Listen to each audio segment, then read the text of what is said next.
je m'occupais des COP avant que Greta Thunberg ne naisse. Et on vient dire que c'est grâce à elle qu'on parle de changement climatique. Et j'ai compris que, en fait, les gens ne savent rien de tout cela.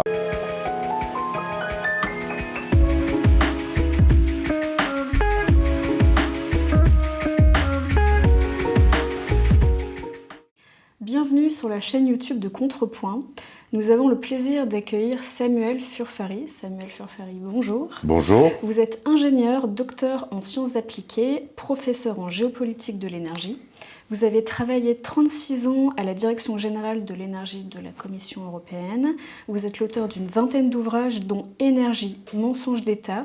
Et vous venez tout juste de publier La vérité sur les COP, 30 ans d'illusion. Alors première question, qu'est-ce qui vous a poussé à écrire ce livre? Est-ce que vous pouvez peut-être revenir sur l'élément déclencheur? Je me souviens très bien que vous aviez cité un post sur LinkedIn, Greta Thunberg, etc. Est-ce que vous pouvez revenir là-dessus, s'il vous plaît? Je ne pensais pas écrire ce livre alors que j'avais toute la documentation pour le faire, puisque je me suis occupé des COP dès avant le départ de la COP 1. Et donc j'avais beaucoup de matériel et je ne pensais pas écrire ce livre. Et puis un jour, sur les médias sociaux, je me rends compte que quelqu'un faisait l'éloge de Greta Thunberg lorsqu'elle a voulu aller avec une flottille en Israël, en disant que c'est grâce à elle qu'on parle de changement climatique. Alors là, j'ai vraiment été très étonné du manque de connaissances des gens. Je m'occupais des COP avant que Greta Thunberg ne naisse, et on vient dire que c'est grâce à elle qu'on parle de changement climatique. Et j'ai compris que, en fait, les gens ne savent rien de tout cela. C'est un peu comme Noël. Noël revient chaque année, les COP reviennent chaque année. On ne sait même plus ce que c'est Noël, on ne sait plus ce que c'est la COP, mais on parle de cela. Et je me suis dit, non, j'ai suffisamment de matériel que pour expliquer de quoi il s'agit. Et donc, en quelques semaines, j'ai écrit ce livre. Alors, vous dites que les COP, ces réunions annuelles entre les pays signataires de la Convention climat de l'ONU, sont, je cite, des grandes messes internationales qui mobilisent des milliers de participants, génèrent elles-mêmes d'importantes émissions de CO2 et se soldent par des résultats insignifiants. Si on revient aux origines des COP, quel était le soubassement idéologique? Alors, je pense à la dimension religieuse et néo-païenne dont vous parlez rapidement dans votre livre. C'était quoi l'idée derrière, en fait, l'idéologie, si on avait une? Je crois que le déclencheur qui m'a permis d'écrire ce livre m'a contraint à mettre sur papier ce que je savais, ce que j'enseigne, mais je ne l'avais jamais écrit de manière détaillée. Il faut remonter en 1972 avec le rapport Meadows sur halte à la croissance, le rapport Meadows au Club de Rome. Halte à la croissance. Avec des premiers modèles d'ordinateurs, on a fait croire qu'il n'y avait pas de ressources, qu'on ne pouvait pas continuer comme ça, et que donc on allait droit dans le mur, il fallait arrêter la croissance. C'était halte à la croissance. Moi-même, j'y ai cru, parce que grâce à ça, j'ai fait mon doctorat. C'était l'époque où tout le monde pensait qu'il n'y avait plus d'énergie, et donc j'ai fait un doctorat dans ce domaine. Et puis avec le temps, on s'est aperçu que tout cela ne tient pas debout, que c'est complètement faux, mais ça a quand même permis au rapport Brundtland de publier ce rapport en disant il faut faire du développement durable, et ça a permis, le rapport Brundtland a permis de lancer la conférence de Rio en juin 92 en disant voilà, maintenant nous allons établir une convention internationale sur le changement climatique où tous les États, environ 196 États, s'engagent à réduire les émissions de CO2. Donc en fait, si on analyse bien toute la chaîne, on est parti de halte à la croissance. On doit arrêter la croissance. Aujourd'hui, les COP ne sont rien d'autre que cette volonté d'arrêter la croissance économique. Donc la dimension idéologique est clairement anticapitaliste, même si elle n'est pas forcément assumée, et anticapitaliste, antilibérale. Oui, parce que c'est ça. Le halte à la croissance, c'est dire on peut plus faire confiance à la société de marché. C'est pas tellement le capitalisme, c'est surtout la société de marché qui est attaquée. Il faut arrêter la société de marché parce qu'elle détruit la planète et nous ne pouvons pas continuer comme ça. Et alors, en faisant des recherches, et je pense que peut-être que vous l'aviez déjà cité dans votre ouvrage, mais j'ai retrouvé un article de vous que vous aviez écrit pour Contrepoint en 2018. Faut-il attendre la 99e pour admettre l'échec? Et en gros, vous citez le secrétaire général de l'époque qui citait l'Évangile, qui parlait d'un contrat moral avec Dieu et qui proposait de créer un contrat éthique avec la nature, donc comme si la terre avait une âme et qu'il fallait la ressusciter. Ouais. Donc ma question, c'est en pratique, comment ce discours animiste à l'origine se transforme en espèce de dogme antilibéral, voire anti-humaniste, en pratique en fait, très concrètement. En fait, les anticapitalistes ou les anti-marchés ne sont pas connus. C'est la base qui n'est pas tellement visible. Le commun des mortels, lorsqu'il entend parler de COP, de changement climatique, il pense que c'est vraiment pour protéger la nature, éviter la pollution, etc. Mais derrière, comme on vient de le dire, il y a toute cette volonté de contrôle de la pensée humaine pour arrêter la croissance.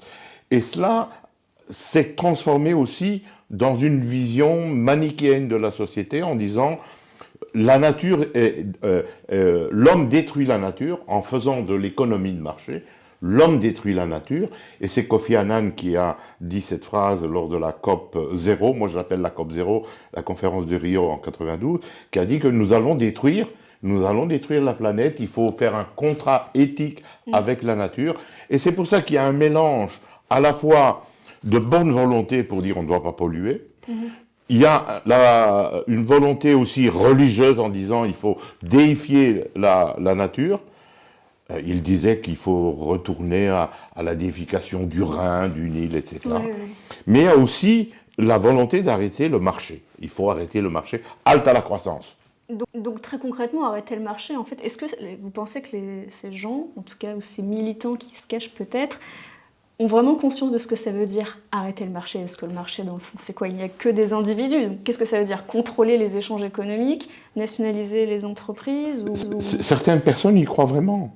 Certaines personnes croient vraiment que nous avons tout raté, qu'il faut revenir à une vision bucolique du monde où on cultive son lopin de terre. Parce que si on n'a pas besoin d'automobile, on n'a pas besoin d'ordinateur, on n'a pas besoin de se chauffer, alors on peut revivre comme on vivait au XVIIIe siècle, au XVIIe siècle. La question est de savoir pourquoi XVIIe et pas XIVe ou pourquoi pas IIIe siècle. Où va-t-on s'arrêter là, dans cette chaîne de marche arrière? Alors, parmi les COP les plus importantes, il y a celle de Kyoto en 1997 qui a débouché sur le protocole qui porte son nom. Vous expliquez en substance qu'il n'a pas servi à grand-chose. Est-ce que vous pouvez revenir là-dessus? Pour quelle raison, en fait? En fait, là-bas, à Kyoto, il n'y avait que des ministres de l'environnement. Et quand on met ensemble des ministres de l'environnement, c'est facile de prendre des décisions sur la protection de l'environnement, ou plutôt ici, la limitation des émissions de CO2. Ils se sont tous mis d'accord en disant, ben oui, on va faire ça, on va réduire. Et puis, je l'explique dans mon livre, quand on rentre chez soi, on se fait tirer les oreilles par les chefs d'État, parce que réduire les émissions, ça veut dire réduire la croissance. Et ça, c'est pas bon pour une économie. Ça n'a plus rien à voir avec l'économie de marché, mais c'est simplement le fait qu'il faut donner du travail aux gens. Et donc, il faut pouvoir créer. Et donc, à partir de Kyoto, on s'est aperçu que, finalement, donner trop d'importance aux émissions de CO2 pénalisait tout le reste. Et donc, il y a eu un échec parce que les objectifs qui avaient été fixés étaient des objectifs pris dans un enthousiasme de dire voilà, on va tout changer. Mais c'était vraiment utopique, c'était impensable de faire ça.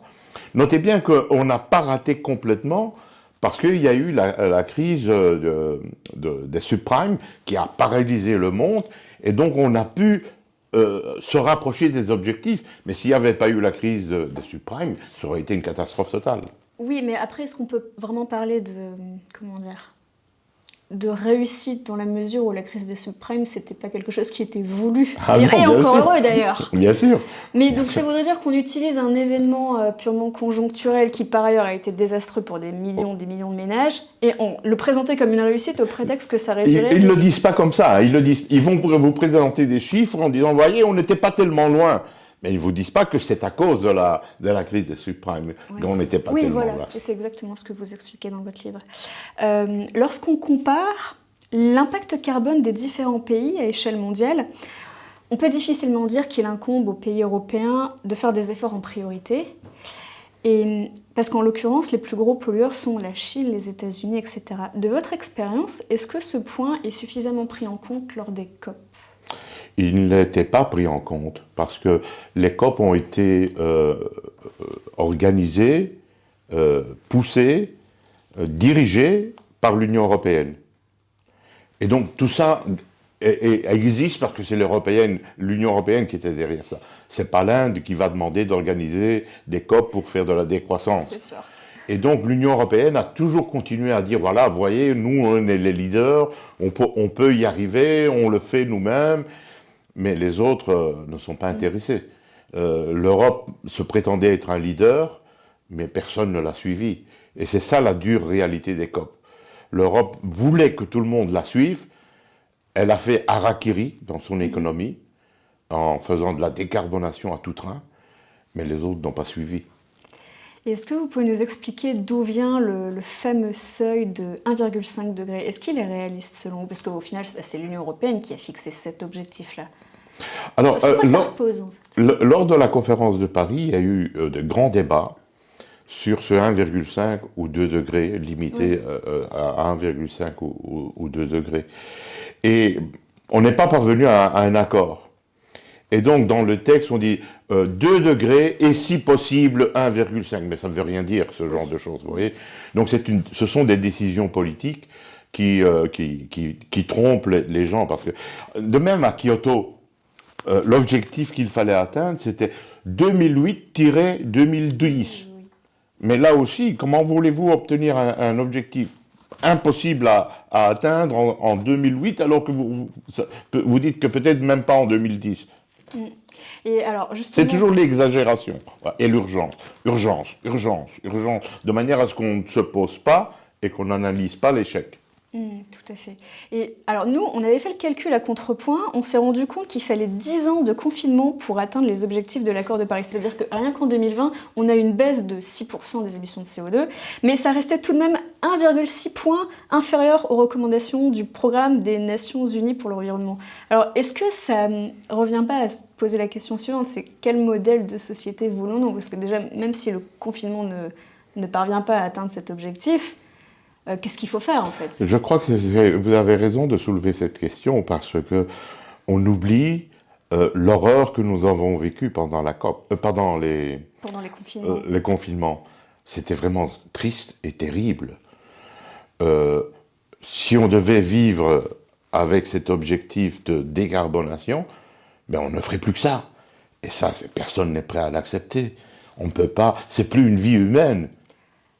Mais alors, est-ce que pour atteindre ces objectifs, il ne faudrait pas, en gros, mettre en place des politiques qui sont complètement antidémocratiques? Mais ce n'est pas assumé par les dirigeants qui concluent ce genre d'accord ou qui font ce genre de politique. Qu'est-ce que vous en pensez? Certains le disent, certains l'écrivent. Certains l'écrivent. Dans le monde, il y avait des plumes connues qui disaient qu'on doit être antidémocratique pour imposer le salut de la planète. Parce qu'il y aura un objectif supérieur, voilà. Prétendument supérieur. Voilà. Et donc l'homme doit se soumettre à cet objectif idéalisé par certains. Mais évidemment, c'est pas faisable. Humainement, ça ne sera pas réalisé. Même en Europe, pas seulement en Chine et ailleurs, ça ne se fera pas, mais même en Europe, les gens n'accepteront pas de revenir à un contrôle strict de nos conditions de vie. Et atteindre dramatiquement la liberté, le grand principe de liberté de circulation des personnes. Tout à fait. Alors, lors de la COP28 à Dubaï en 2023, le ministre indien de l'énergie a suggéré de prendre en compte les émissions de CO2 par habitant. Alors, on pourrait dire que ça les arrange parce que quand on regarde les chiffres, effectivement, un Indien, il émet 2 fois plus qu'un Français, 2 fois moins qu'un Français, pardon, et 6 fois moins qu'un Américain, selon vos calculs dans votre livre.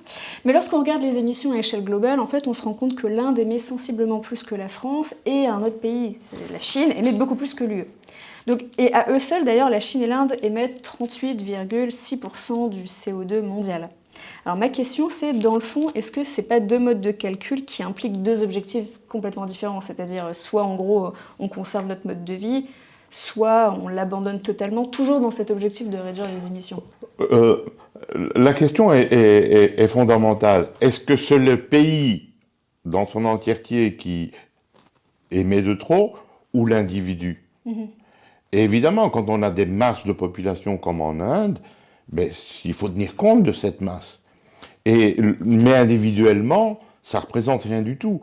Et donc ce ministre, M. Singh de l'Inde, disait, mais vous ne pouvez pas nous imposer, à nous qui n'avons pratiquement pas de consommation d'énergie par tête d'habitant, de réduire nos émissions.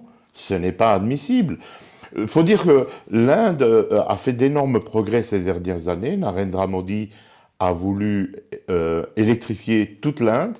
Il est parvenu en quelques années à apporter de l'électricité à près de 360 millions d'habitants qui ne l'avaient pas, grâce à l'énergie fossile, grâce au charbon, et ils ne vont pas revenir en arrière. Et donc, toutes ces luttes que nous avons en Europe en disant « vous devez », ben, eux, ils ne veulent plus l'entendre. Et c'est pour ça que vous avez raison de mentionner la COP de Dubaï, parce qu'à ce moment-là, à Dubaï, on a dit « maintenant, ça suffit, notre priorité, c'est le point 29 de la conclusion de Dubaï, notre priorité, ça doit être la sécurité d'approvisionnement énergétique. Si nous n'avons pas d'énergie, si nous n'avons pas une sécurité d'approvisionnement énergétique, notre population restera dans l'état de misère dans lequel elle se trouve. Elle doit se développer. Il nous faut de l'énergie. C'est le point central non seulement pour l'Inde, mais aussi pour toute l'Afrique. Les pays comme l'Inde, justement, ont clairement d'autres priorités, même si on ne le dit pas toujours ouvertement, c'est-à-dire qu'eux privilégient leur développement économique, ce qui est parfaitement normal, et c'est ce à quoi nous, on a eu droit dans le passé. Bien sûr. Donc pourquoi on empêcherait ces pays d'accéder à la croissance, au capitalisme? Parce qu'on leur dit que nous nous sommes trompés. C'est ça l'objectif. Nous nous sommes trompés. Aujourd'hui, on sait que c'est mauvais, l'économie de marché est mauvaise, donc ne copiez pas notre modèle. On n'aurait pas dû, nous, se développer, donc vous ne vous développez pas. Évidemment, ça ne tient pas. Ça ressemble beaucoup à un caprice de riche quand même, non? Oui, oui, tout à fait, tout à fait. Et évidemment, les Africains ont fait semblant de croire tout cela pendant un certain temps, parce qu'ils se sont dit, on va nous donner de l'argent pour le faire. On va faire un transfert de technologie, comme si la technologie appartenait à la Commission européenne et que donc la Commission européenne la déplace en Afrique. Ça ne marche pas comme ça. Et donc maintenant, les pays africains se rendent compte qu'ils ont besoin de croissance, mais ils ne vont pas recevoir beaucoup d'argent, et on ne va pas leur donner de la technologie gratuite. Et donc ils se disent, ben non, ça suffit, on veut se développer, COP28, on va faire de la sécurité d'approvisionnement énergétique. Et est-ce que ces subventions des pays européens parviennent vraiment à atteindre leur objectif? Non, pas du tout. À quoi ça sert alors? Où va l'argent? C'est des millions ou des milliards qui sont... Oui, ce sont des milliards qui sont déversés en Afrique.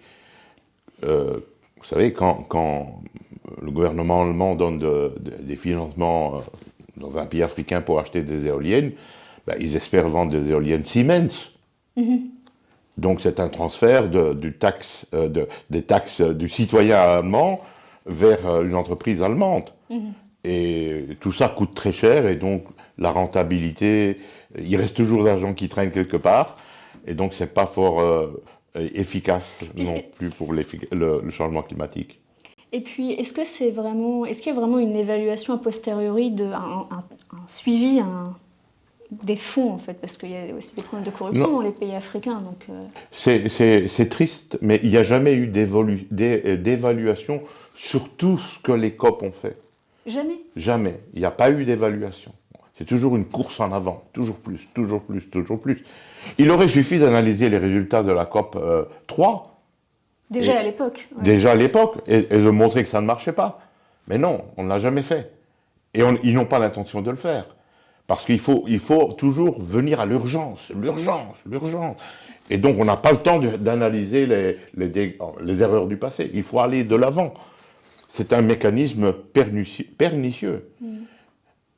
Et alors, dans votre livre, vous évoquez d'ailleurs un échange avec un collègue en vacances au Cameroun et qui a vécu 7 jours consécutifs sans électricité. Et en gros, dans son mail, il vous explique que les groupes électrogènes de relais ne suffisent pas et que lui-même en vient à sensibiliser les populations locales à, je cite, « la connerie des renouvelables et autres alters mondialo destructeurs ». Sous quelles conditions les ENR peuvent-elles être intégrées dans la transition énergétique selon vous? D'abord, en Afrique, ça ne marche pas, parce que les ENR, quand on parle d'ENR, ça veut dire éolien et solaire, hein, sont intermittents. Ça fonctionne très peu. Le solaire en Europe, ça fonctionne pendant 11% du temps, 12% du temps, en moyenne. Vous voyez un beau panneau solaire, en moyenne, il produit à sa capacité à 12% du temps. Le facteur de charge n'est pas le même que pour le nucléaire ou Voilà, d'autres énergies. bravo. Et l'éolien, c'est 23% en moyenne en Europe. En Afrique, ça sera un peu plus élevé pour le solaire, bien entendu. Mais même si c'est 30%, ça veut dire que 70% du temps, il vous faut autre chose.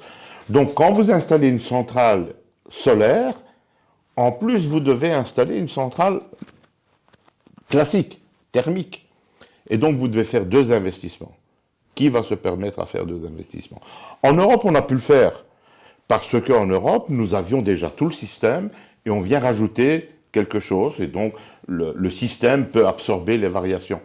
Mais où il n'y a pas de système électrique comme en Afrique, où il n'y a pratiquement pas d'électricité, plus de 50% de la population africaine n'est pas connectée au réseau. Et quand il y a du réseau, c'est quelques heures par jour. C'est pour ça que mon ami dit qu'il fonctionne avec des groupes électrogènes. Alors, est-ce qu'on peut vraiment prétendre parler de justice climatique en empêchant les pays africains d'investir dans les combustibles fossiles, selon vous? C'est non seulement pas éthique, mais on ne nous écoute plus. C'est ça la nouveauté. On n'est plus crédible. Les Africains, les chefs d'État africains, je donne quelques exemples dans le livre, on dit nous devons nous développer. Nous devons créer du développement, c'est-à-dire créer du travail. Or, la notion de travail en physique est la même notion que l'énergie. Travail, c'est énergie, énergie, c'est travail.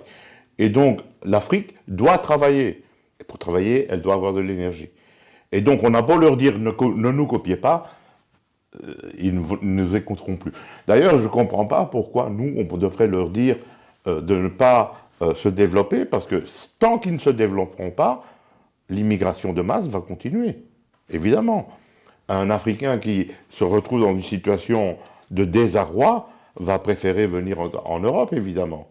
Mais la solution, évidemment, c'est de donner du travail en Afrique, de créer de la richesse, de la prospérité, et donc utiliser de l'énergie abondante aussi en Afrique. C'est un très bon argument, là, celui sur l'immigration, justement, parce qu'on n'y pense pas forcément, en fait. Clairement, on va dire, l'Africain moyen préfère clairement accéder au développement économique. Mais c'est normal. Et c'est parfaitement normal, comment le reprocher? Dans le temps, l'Africain n'était pas au courant de ce qui se passe dans le monde. La majorité ne le savait pas. Mais aujourd'hui, avec les médias sociaux, ils savent très bien qu'en Europe, c'est un pays merveilleux par rapport à l'Afrique. Et donc ils viennent en masse ici pour essayer de jouir d'une qualité de vie. Et ça ne changera pas tant qu'on ne développe pas l'Afrique, évidemment. Et donc la solution, c'est de développer l'Afrique. L'énergie fossile doit et va se développer en Afrique, et les émissions de CO2 vont exploser. Et elles vont exploser dans un premier temps, comme ça s'est passé exactement pour nous, mais après elles se stabiliseront au fur et à mesure où ils accéderont à des technologies bas carbone et ils pourront réduire leur... Oui, mais les technologies bas carbone, ça n'existe pas, sauf si c'est le nucléaire. Hein. Oui, je pensais au nucléaire. Si c'est le nucléaire, mais avant que le nucléaire ne puisse être une solution tangible en Afrique, il va se passer du temps, parce que pour développer le nucléaire, il faut beaucoup de conditions sociales et technologiques. Et il n'y a pas encore ça en Afrique. Donc il ne faut pas penser au nucléaire en Afrique pour l'instant. Bien entendu, c'est souhaitable. Il faut avoir ça comme objectif. Mais ce n'est pas réaliste d'en parler maintenant. Oui, pas à moyen, pas à moyen terme. D'accord. Et en parlant des combustibles fossiles, justement, vous écrivez que les accords de Paris sont une duperie et qu'il s'agit, je cite, d'une vassalisation industrielle assumée. Est-ce que vous pouvez nous expliquer pourquoi? Tout ce que l'on fait en matière de décarbonation se base sur des technologies que nous avons développées.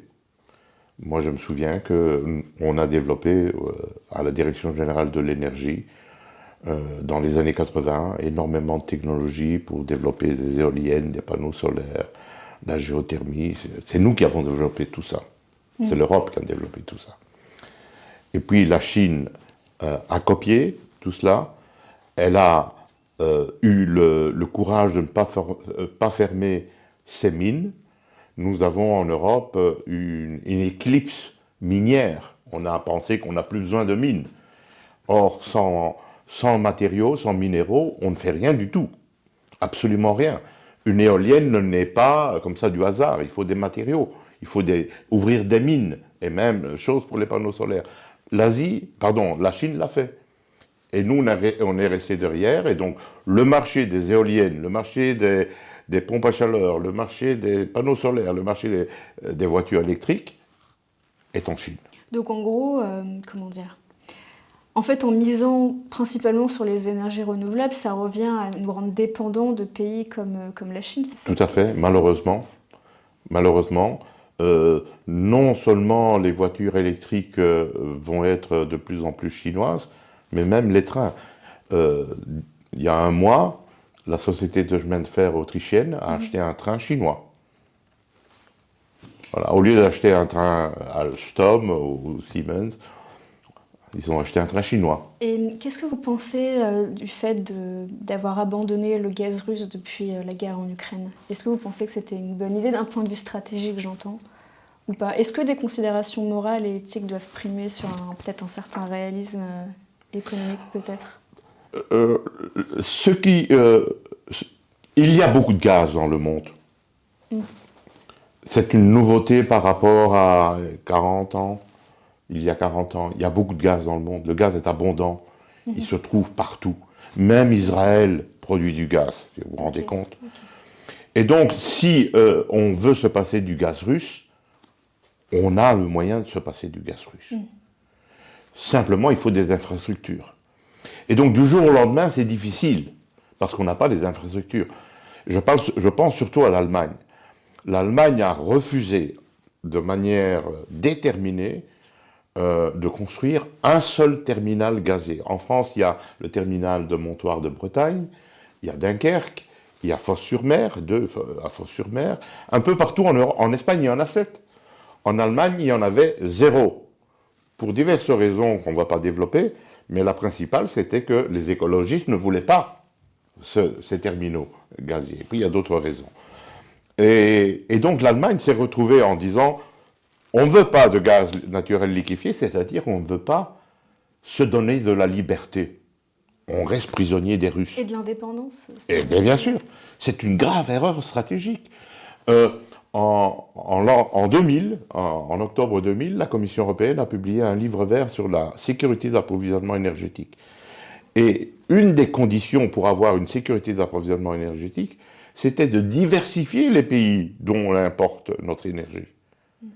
Ne pas mettre tous les œufs dans le même panier, c'est banal, n'est-ce pas? L'Allemagne a refusé de faire ça. Et elle nous a entraînés à tous dans ce gouffre, puisque le prix de l'électricité que nous avons vécu il y a 2 ans, c'est à cause de l'Allemagne, qui a refusé d'avoir un terminal gazier. Alors, ils ont refusé de créer des centrales à gaz, mais en même temps, ils rouvrent des centrales à charbon, en parallèle, vu qu'ils dépendent fortement. Oui, avec une nuance. Les centrales à charbon ont toujours existé en Allemagne, et ils ne les ont jamais fermées. Donc, ils n'ont pas augmenté la consommation de charbon. Ce qu'ils ont fait, c'est diminuer la production de charbon indigène, et ils ont importé un peu plus des États-Unis. Mais le charbon est toujours la base de l'électricité en Allemagne, et le restera au moins jusqu'en 2038. Vous avez reproduit la préface d'un livre, de votre livre par Carlo Ripa di Meana, si je prononce bien, ancien commissaire européen à l'environnement et précurseur des COP. Il avouait publiquement s'être trompé sur la taxe carbone et ne plus croire, je cite, à l'origine anthropique de l'effet de serre. Est-ce que vous reconnaissez dans son cheminement intellectuel ? Monsieur Carlo Ripa di Meana était le commissaire à l'environnement du temps de Jacques Delors. Et c'était un écologiste. Et il était tellement convaincu de ce qu'on disait à l'époque avec le développement durable de Madame Brundtland dont on parlait tout à l'heure, qu'il a été à la base, avec d'autres, hein, de la conférence de Rio. Il a rencontré longuement M. Al Gore, il l'explique dans la préface. Il était vraiment convaincu qu'il fallait introduire une taxe sur le carbone pour forcer les gens à utiliser moins d'énergie et moins d'énergie fossile en particulier. Et puis le temps passe et il a vu les résultats. Il s'est rendu compte que les émissions de CO2 continuent d'augmenter.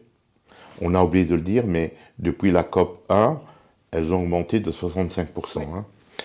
Et donc lui s'est rendu compte de cela et il a fait ce que tout le monde devrait faire, analyser les politiques que l'on mène. Et puis prendre une décision si on continue. Or, comme on le disait tout à l'heure, depuis 30 ans, on n'a jamais fait un rendez-vous pour dire est-ce que ça marche. On continue. M. Carlo Ripa di Meana a eu ce mérite de dire ben oui, je me suis trompé parce que ça ne marche pas. Et j'attends que M. Al Gore le dise. J'ai vu que M. Bill Gates l'a dit aussi en disant, vous savez, il y a des priorités autres que la lutte contre le climat. C'est une question d'honnêteté intellectuelle. À partir du moment où on n'a pas d'intérêt financier et qu'on est honnête intellectuellement, on doit reconnaître ses erreurs. Le problème est qu'il y a beaucoup d'intérêts financiers en jeu. Et donc tout le monde n'est pas prêt de reconnaître les erreurs. Reconnaître les erreurs, c'est couper la poule aux œufs d'or. Parce que comme vous le disiez tout à l'heure, il y a beaucoup d'argent qui traîne à gauche et à droite. Et ça, c'est évidemment quelque chose qui n'est pas admissible, éthiquement admissible. Et donc, je crois qu'on doit vraiment être reconnaissant à M. Ripa di Meana d'avoir admis son erreur. Et j'attends que d'autres le fassent aussi. Et d'ailleurs, juste pour nuancer ce point, mais quand il dit ne plus croire à l'origine anthropique de l'effet de serre, c'est pas qu'il ne croit pas que l'homme a un impact d'une manière ou d'une autre sur les émissions de CO2, c'est pas ça, c'est plutôt que selon lui, enfin pour lui, et il se fonde aussi sur l'avis d'autres scientifiques qui peut-être sont plus discrets, c'est pas principalement d'origine humaine. Oui, c'est une question fort délicate. Oui. Vous savez que dès qu'on parle de cette façon-là, on nous met dans une boîte et on est exclu de la discussion. Les choses sont en train d'évoluer.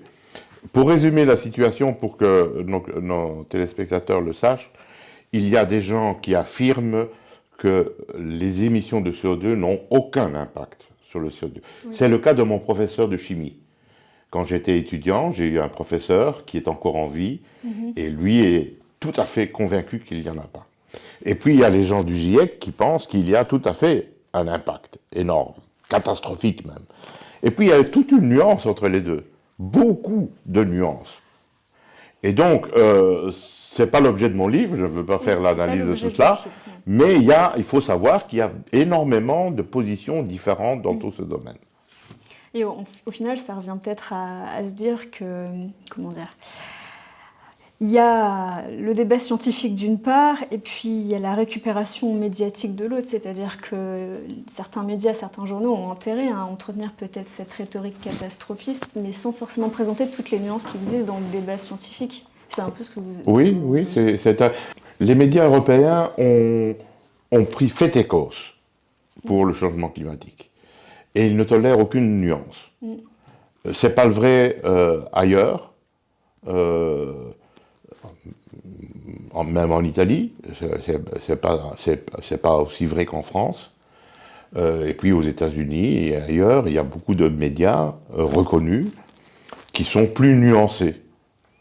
Je crois que comme mon professeur de chimie, c'est une position quand même minoritaire. Oui, je pense. Hein, mais ça existe aussi.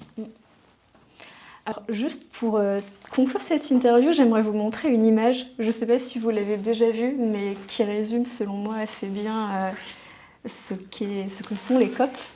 Qu'est-ce que vous en pensez? Ah, je ne connaissais pas cette image. C'est pas un bon résumé, non? Oui, sur Internet.